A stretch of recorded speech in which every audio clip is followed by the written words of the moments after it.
Hello folks, coming up next is something interesting. What is your I was into X before it was cool thing? Swine flu. I got it in February 2008 and was the third reported case worldwide. You and the person who got corona should become friends. And share a case of Corona beer with some bacon. I named my cat Corona, because that was the only box we had to carry her home in. I thought it was an adorable name. 3 years later, and that name has aged phenomenally. Hulu in 2008. It used to be completely free, browser-based, with no ads. It was the only way for me to watch new episodes of Heroes every week. Netflix in 05 to 06.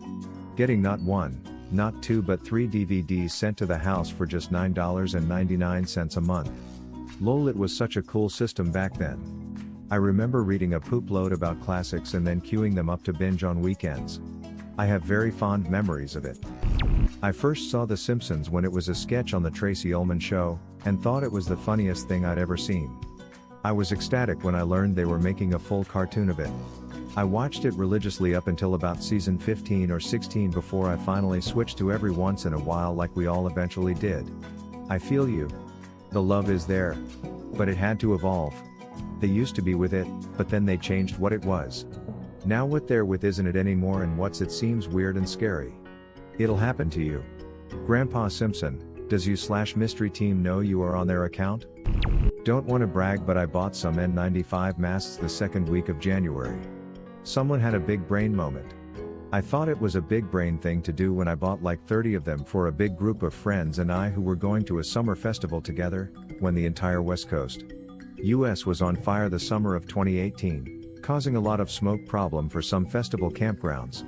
Anyway, nobody ended up using a single one cause we were all busy getting drunk and doing drug and being degenerates. Then COVID hit and I had my galaxy brain moment when the N95 masks were being sold at like $7 to $10 a unit. I was out for the night back when I was 17/18/19. A friend and I went to a good pub in Oxfordshire where we thought we'd have a chance to pick up some girls. Ended up getting drunk, taking an E and listening to the band who were pretty good. After their set we popped out of the pub for a quick joint. The band walked over and asked for a toke. Ended up spending the rest of the evening in the back of their van smoking weed and drinking. Turned out that the band was an unknown indie/rock group called Radiohead. A couple of weeks later Creep went international. Been a fan ever since. Sent an electronic mail message from my car using a HP 48G calculator and a ham radio in 1993. That feat got published in a technical magazine. Nothing about that first sentence sounds cool, but I know the G is for gangster. Terminal emulator for the 48G. That talked to a terminal node controller, which is like a modem to interface between the calculator and radio.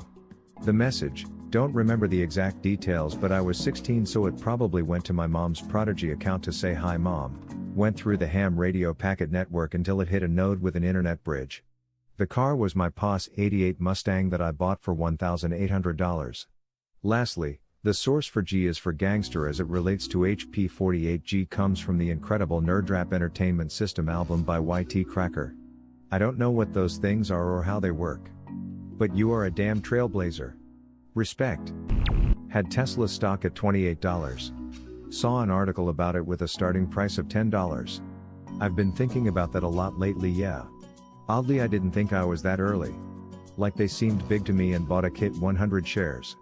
Was my first investment and got nervous at $240-ish and sold.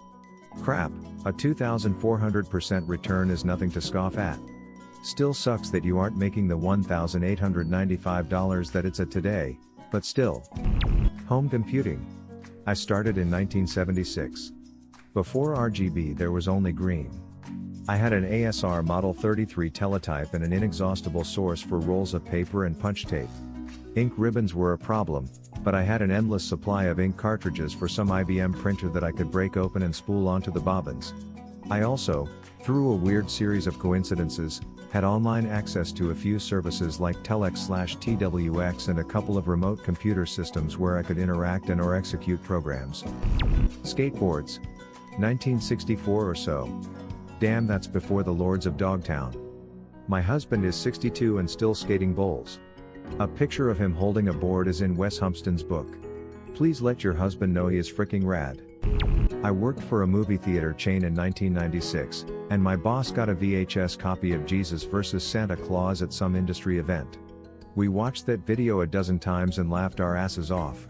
About 6 months later, South Park debuted on Comedy Central and we were very excited to see it had been picked up. Oh man, just made me realize I'm getting old. I was into memes when they were called demotivational posters. That and rage comics.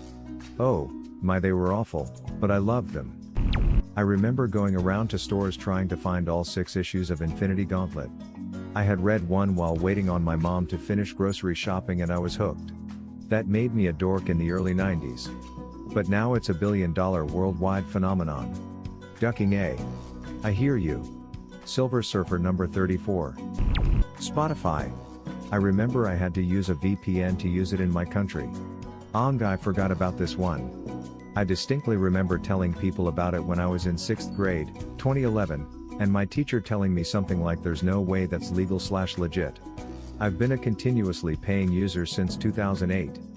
I came across the Lonely Islands website when I was about 11 or 12, 02/03, before Andy Samberg or the other two, Akiva and Yorma, were big. They had a video where they spliced all these old NES games together into a skit and it was friggin' hilarious. I never realized that video was them. I love that video. Thank you. I got Instagram when it was a photography app back in 2011. Same. I remember asking my friend how she got her photos to look so cool. That's when I discovered filters. Those were simpler times, when IG was more fun, personal and not filled with advertisements. Before Facebook bought it. The Zuck ruins everything he touches. The How to Train Your Dragon books. Unfortunately they're still not cool yet.